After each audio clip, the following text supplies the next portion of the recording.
പൂച്ചയും കുരുവിയും. ഒരിക്കൽ ഒരു ഗ്രാമത്തിൽ മീനു എന്നൊരു പൂച്ചയും കുഞ്ഞി എന്നൊരു കുരുവിയും സന്തോഷത്തോടെ ജീവിച്ചിരിപ്പുണ്ടായിരുന്നു. അവർ ഒരുമിച്ച് എല്ലാ ദിവസവും കളിച്ചിരുന്നു.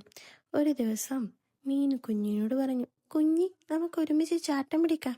കുഞ്ഞി പറഞ്ഞു, ചാട്ടം പിടിക്കാനോ? നമുക്ക് ആദ്യം ഓട്ട മത്സരം വെക്കാം. അവർ ഓടാൻ തുടങ്ങി. കുരുവി വളരെ വേഗത്തിൽ പറന്നു. പൂച്ച ഓടിക്കൊണ്ടിരുന്നു. പൂച്ച പറഞ്ഞു, ഹേയ്, നീ പറക്കുന്നു, ഞാൻ ഓടുകയാണ്. ഇതൊന്നും തുല്യമല്ലേ?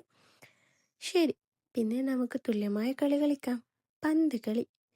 അവർ ഒരായിപ്പെട്ട ചന്തയിൽ നിന്ന് ചെറിയ പന്ത് വാങ്ങി. ഒടുവിൽ പന്ത് കളിക്കാൻ തുടങ്ങി. പൂച്ച ചാടിച്ചു, കുരുവി പിടിച്ചു. കുരുവി ചാടിച്ചു, പൂച്ച പിടിച്ചു. ഒടുവിൽ ഇരുവരും ചിരിച്ചുകൊണ്ട് കളിച്ചു. മീനു പറഞ്ഞു, കുഞ്ഞി, എനിക്ക് നിന്നെ ഒത്തിരി ഇഷ്ടം. കുഞ്ഞു പറഞ്ഞു, എനിക്കും മീനു നിന്നെ ഒത്തിരി ഇഷ്ടം. ഇത് കേട്ട് ആകാശത്തിലെ സൂര്യൻ പോലും വളരെ സന്തോഷത്തോടു കൂടി തിളങ്ങി. ഇതിൽ നിന്ന് നമുക്ക് എന്താണ് ചങ്ങാതിമാരെ മനസ്സിലായത്?